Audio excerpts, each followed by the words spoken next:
Hello everyone, good morning সকলোকে মই অন্যটা ভিডিঅলৈ সকলোকে স্বাগতম জনাইছো।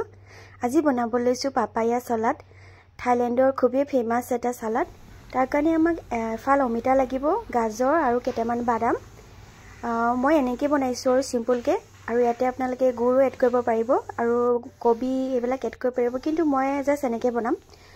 আৰু এতিয়া এইখিনি ধুনীয়াকৈ ধুই মেলি ললো, আৰু তাৰপিছত ভজা বাদাম কেটামানো লৈছো, ৰুকি ললো ধুনীয়াকৈ, ৰুকাটো নালে খালো। আপোনালোকে যেনেকৈ নহওক ধুনীয়াকৈ ৰুকি ল'ব। আৰু এতিয়া আমাৰ পাপায়া সালাড ৰেডি। ইয়াতে বাদাম কেটামান দি দিছো, সেন্ধা নিমখ দিছো। সেন্ধা নিমখ দিব লাগিব যে বুলি কথা নাই, যিকোনো নিমখে দিব পাৰিব। আৰু ইয়াত বেলেগ একো এড নকৰিব, নহলে খাই খুবেই বেয়া লাগিব। আৰু হৈ গ'ল আমাৰ হেলদি ৰাতিপুৱা মৰ্নিং ব্ৰেকফাষ্ট।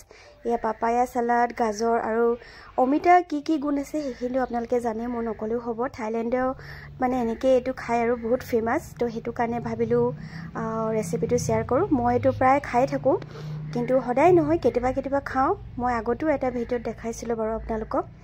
আৰু এয়া কেনেকুৱা লাগিছে জনাব। ধুনীয়াকৈ প্লেটিং কৰিলোঁ। এতিয়া আমি ঘৰৰ সকলোৱে আজি ৰাতিপুৱা এনেকৈ ব্ৰেকফাষ্ট কৰিম। আৰু এইটো আপোনালোকে ডিনাৰ হিচাপেও ল'ব পাৰিব, লাঞ্চ হিচাপেও ল'ব পাৰিব।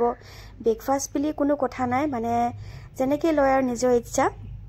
তো সেই আৰু এইটো সালাড খাই মোক খুবেই ভাল লাগে। খালি যাৰ ওচৰত মানে ধৰি লওক এনেকৈ পিলাৰটো নাই ন, তেতিয়াহ'লে ৰুকুনিত এনেকৈ ৰুকি ল'ব পাৰিব, নহ'লে সৰু সৰুকৈ কাটিও ল'ব পাৰিব। তো সেই কেনেকুৱা লাগিছে জনাব আজি আমাৰ ৰাতিপুৱা ব্ৰেকফাষ্ট।